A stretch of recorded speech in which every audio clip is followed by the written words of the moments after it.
Hey everybody, and welcome back to another Style Remote Learning lesson. Today I'm really excited because we have two special guests. First up, we have Garth Stein.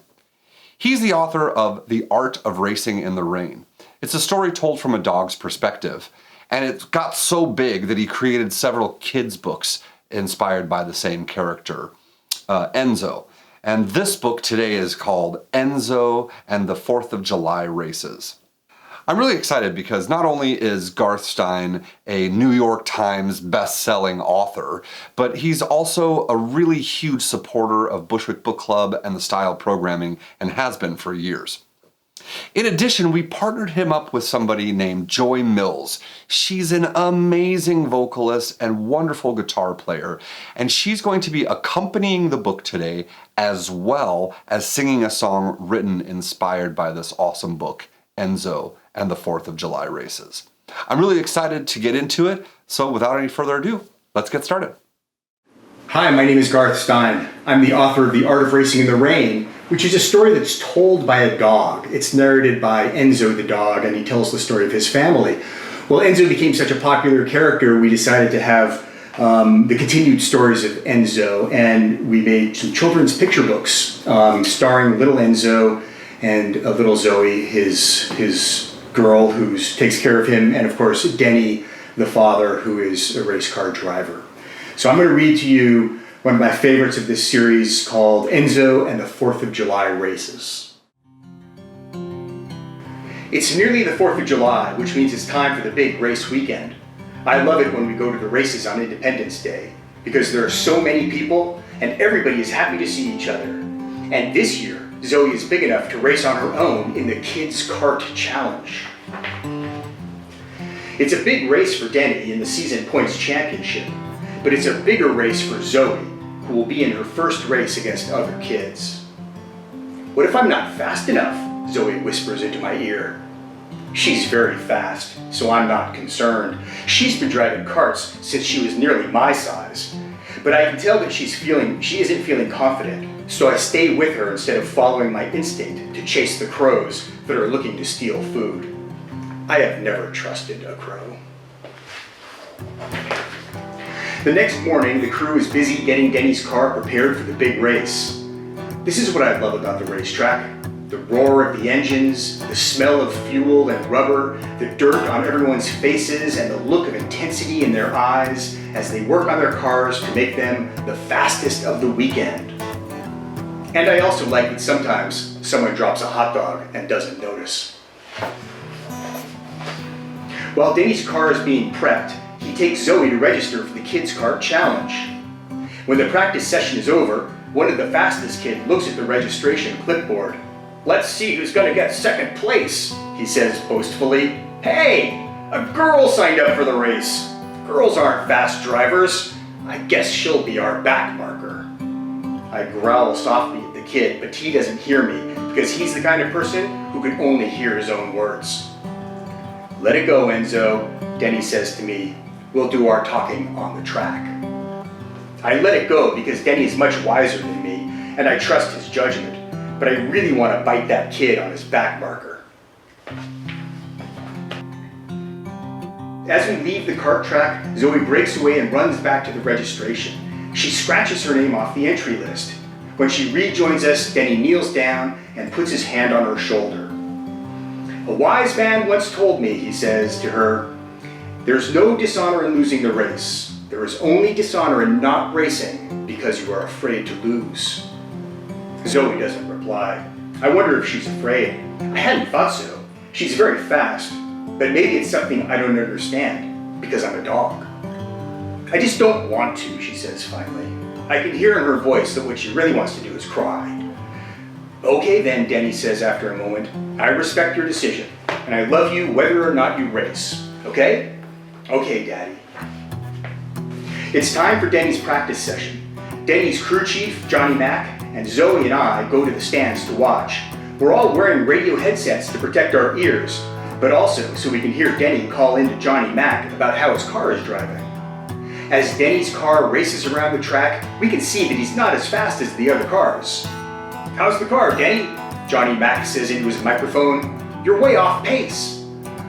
Something with the setup, we hear Denny's voice crackle through the headset. She's real loose, and she's pushing through turn 9. Okay, bring her in, Johnny Mac says, shaking his head. I'm not sure it's the car that needs fixing, he tells us. I wish Zoe would get out there and give it a shot, Denny says to Johnny Mac, even if she doesn't do well. Well, if that's what you're thinking about on the track, then don't race, Johnny Mac says. If your head's not in the right place, you're putting yourself and other drivers in danger. You're right, Denny says. Maybe I should sit this one out. I'm distracted. Johnny Mac nods, but he doesn't seem happy. Why did you change your mind about racing? Johnny Mac asks Zoe. A boy said girls aren't fast, Zoe answers sheepishly. What a lug nut, Johnny Mac cries. There are some awesome girl racers out there who could teach that kid a thing or two about speed. It's true. Shirley Muldowney, Lynn St. James, Janet Guthrie, and Danica Patrick, to name a few, I have had the privilege of watching on television. I know how fast you are, Johnny Mac tells her. Your dad knows. Heck, even Enzo knows. I bark twice. See, he says. But none of us matter, Zoe, because none of us are you. You have to believe in yourself. Denny doesn't look like he's listening, but I can tell that he is.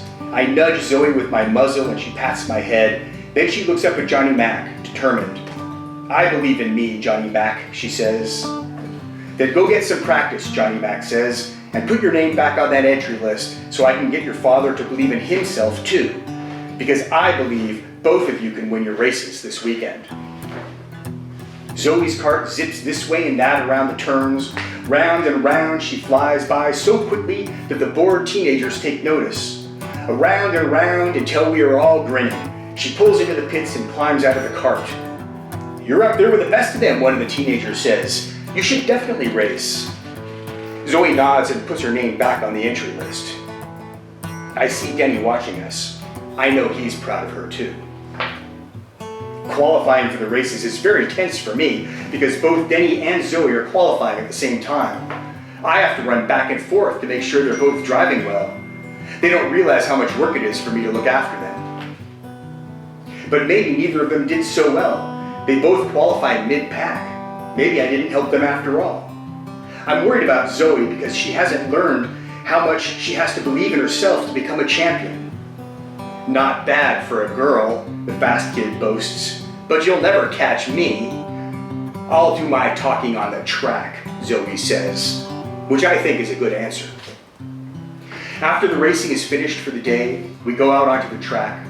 When we reach turn 2, Denny gets down on his knees and feels the pavement with his hands. He studies the turn from every angle.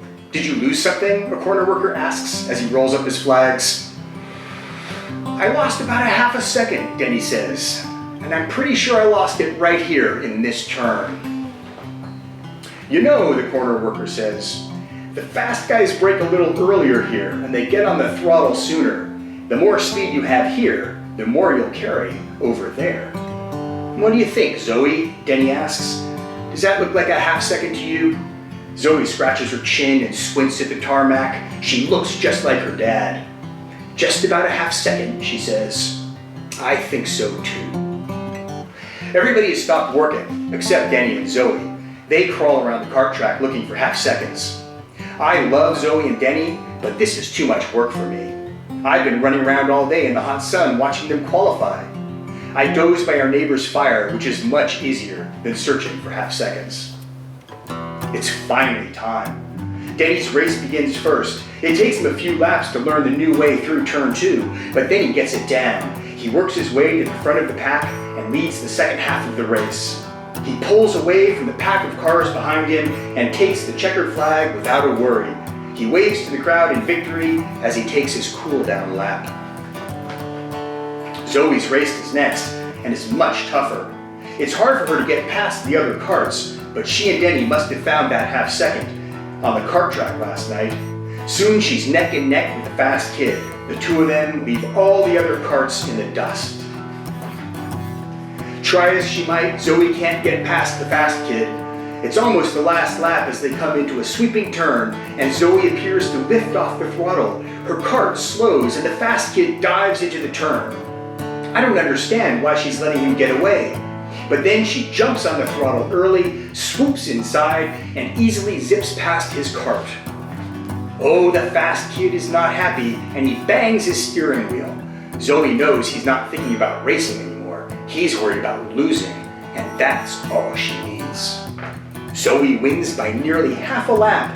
Everybody in the crowd cheers. I bark twice. Zoe looks good on the top step of the podium. She's full of smiles, but Denny and Johnny Mac are smiling even more.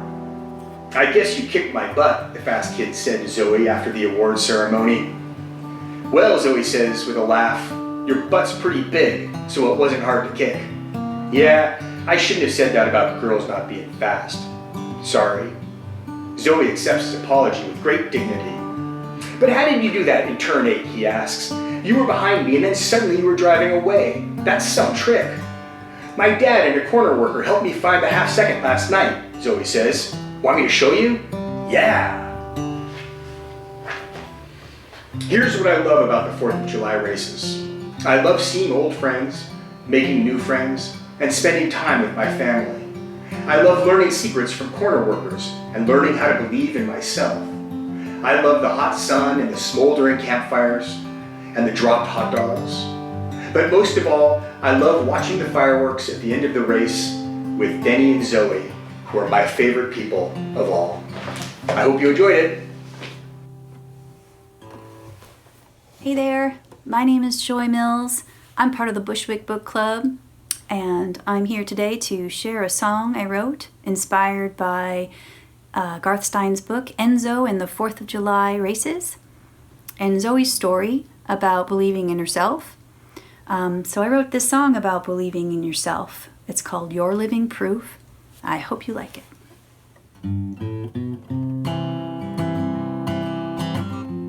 You can do it. You can be it. You can say it. You can feel it. Even when it scares us. When it bears a resemblance to a monster under the bed.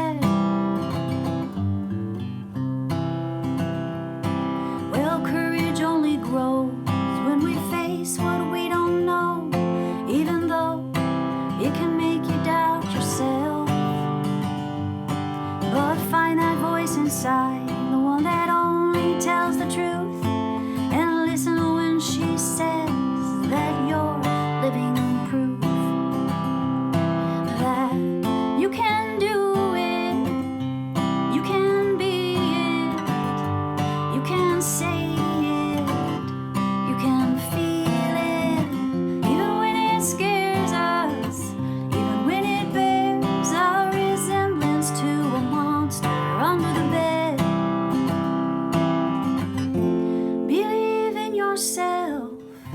it's good for your health, and life is sure to take you very far.